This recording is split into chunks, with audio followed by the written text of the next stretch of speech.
Millet Marvels, changing the way world eats by Tenali Double Horse.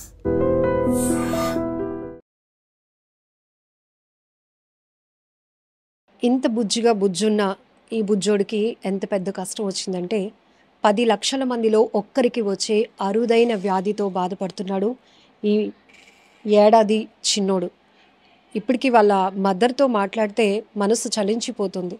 Madam, 5 నెలల వరకు బాగానే ఉన్న బాబు ఒక్కసారిగా ఇన్ఫెక్షన్ వచ్చింది. ట్రీట్మెంట్ కోసం హాస్పిటల్కి తీసుకెళ్తే జెనెటికల్ రేర్ డిజార్డర్తో బాబు బాధపడుతున్నాడు. వీడికి పూర్తిగా నయం కావాలి అంటే కనుక ఒక 20 లక్షల వరకు ఖర్చు అవుతుంది వైద్యం నిమిత్తం.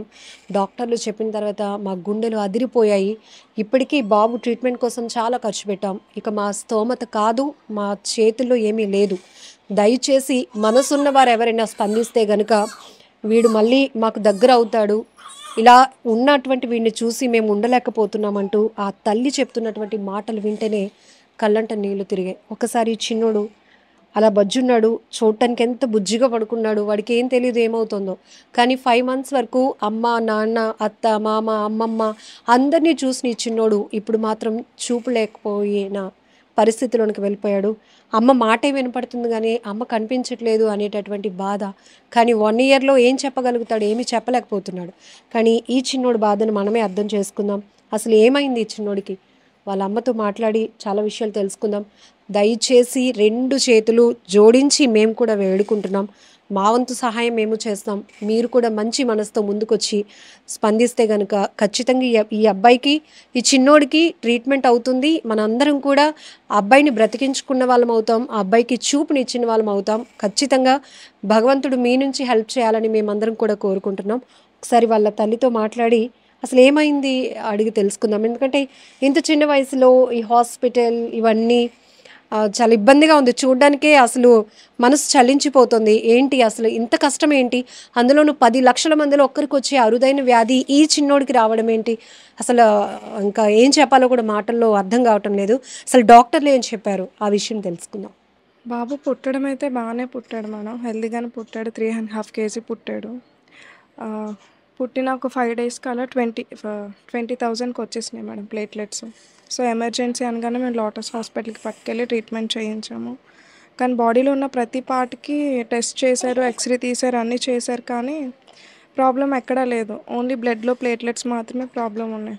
ఒక 3 మంత్స్కి బోన్ మ్యారో టెస్ట్ చేశారు. అంటే బోన్ మ్యారోలో ప్లేట్లెట్స్ బాగానే ఉన్నాయా లేదా. బోన్ మ్యారో కూడా బాగానే ఉంది, కానీ అవి బ్లడ్లోకి కన్వర్ట్ అయ్యేసరికి ప్లేట్లెట్స్ తగ్గిపోతూ వస్తుంది. సో ఒక 5th మంత్ అలా వచ్చే టైంకి జెనెటిక్ టెస్ట్ చేశారు. సో ఆ జెనెటిక్ టెస్ట్లోనే బాబుకి రేర్ డిసార్డర్ ఉంది, విస్కాట్ ఆల్రిచ్ సిండ్రోమ్ అని చెప్పి బాబుకి ఆ రేర్ డిసార్డర్ అని చెప్పి తెలిసింది. పేషెంట్ అంటే అసలు 0 ఇమ్యూనిటీ, యాంటీబాడీస్ ఉండవు. మేము ఎవ్రీ మంత్ ఏం చేస్తున్నామంటే బాబుకి ఐవీఐజీ ఇంజెక్షన్ అని చెప్పి ఎవ్రీ మంత్ బాబుకి ఐవీఐజీ ఇంజెక్షన్ పెడుతున్నాం. దాని ప్రైజే 20,000 అలా ఉంటుందన్నమాట. ఈ 13 మంత్స్ కూడా మేము ఆ ఇంజెక్షన్ బట్టే బాబుని సర్వే చేసుకున్నాము. ఎవరు చెప్పారు మొట్టమొదట ఇది చాలా రేర్ డిసీజ్ అని, 10 లక్షల మందిలో ఒక్కరికి వచ్చే వ్యాధి అని? డాక్టర్ చెప్పారు. తర్వాత మేము కూడా గూగుల్ చూసాము. విస్కాట్ ఆల్రిచ్ సిండ్రోమ్ గూగుల్ చేస్తే అందులో మాకు కూడా కనిపించింది. అంటే మేము రేర్గా విన్నాం కాబట్టి డాక్టర్ చెప్పడం, స్టార్టింగ్ డాక్టర్ అన్నారు, ఏంటి సార్ సిచ్యువేషన్ అంటే ఇది రేర్గా వచ్చేది, మరి మనం ఏం చేయలేము, మన ప్రయత్నం మనం చేద్దాము. ఇన్ఫెక్షన్స్ అంటే కంట్రోల్ చేయడానికి ఏమీ లేదా సార్ మెడిసిన్ అంటే, దీనికి మెడిసిన్ ఏం లేదు. సో వచ్చిన ఇన్ఫెక్షన్స్ని మనం తగ్గించుకోవడం తప్ప ఇంకేం ట్రీట్మెంట్ లేదు. ఫైనల్గా బోన్ మ్యారో ట్రాన్స్ప్లాంటేషన్ చెయ్యాలి అని చెప్పి డాక్టర్స్ చెప్పారు. మీరు గూగుల్ రివ్యూలో చూసినప్పుడు 10 lakhsలో 1 personకి వచ్చినటువంటి వ్యాధి అంటున్నారు.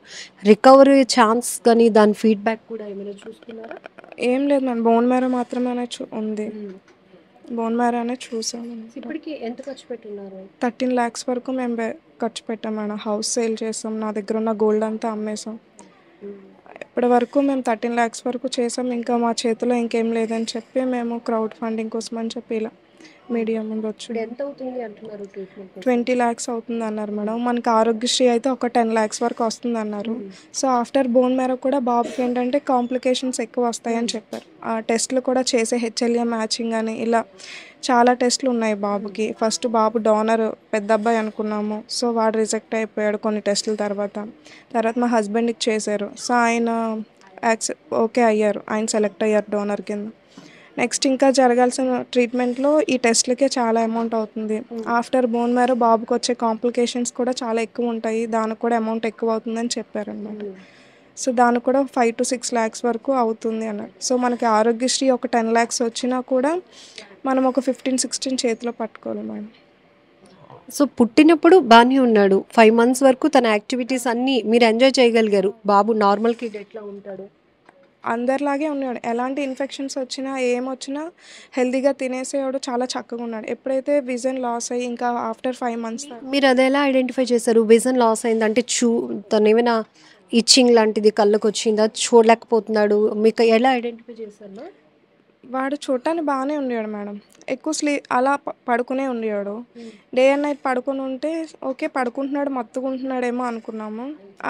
31st నైట్ అందరూ చర్చ్కి వెళ్ళిపోయారు. నేను ఒక్కదాన్ని ఉన్నాను. బాబు ఏంటి అసలు ఈరోజు ఎలానే డిస్టర్బ్ చేయాలి, న్యూ ఇయర్ కదా అన్నట్టు నేను చూసి లేపితే మాట్లాడుతూ ఉంటే వాడు నాకు ఐ కాంటాక్ట్ ఇవ్వట్లేదు. ఏంటి ఐ కాంటాక్ట్ ఇవ్వట్లేదు, నేను పిలుస్తూ ఉంటే ఇలా ఇలా పైకి కళ్ళు ఎత్తుతూ ఉంటే నాకు అర్థమైంది ఏదో కొంచెం తేడాగా ఉందని చెప్పి ఫ్లాష్ ఆన్ చేసి మొబైల్ ఫ్లాష్ ఆన్ చేస్తే చాలాసేపు ఉంచినా కూడా వాడు ఐ బ్లింక్ చేయలేదు.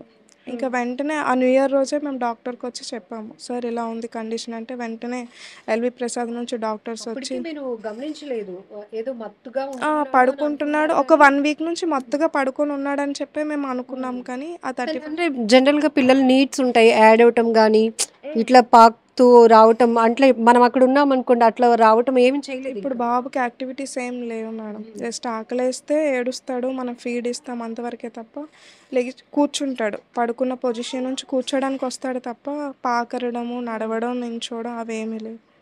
బేబీ గ్రోత్ కూడా ఒక 5th month వరకు 7 kgs వరకు వచ్చాడు. ఇంకప్పటి నుంచి ఇంకా బేబీ గ్రోత్ కూడా లేదు. ఇప్పుడు ఎంత ఏజ్? ఇప్పుడు 13 months కంప్లీట్ అయ్యి 14th month వచ్చింది. ఈ ఏజ్కి అయితే నుంచోవడం, నడవడం, పాకరడం ఉంటుంది, కానీ బాబు మాత్రం అలాంటిది ఏం లేదు.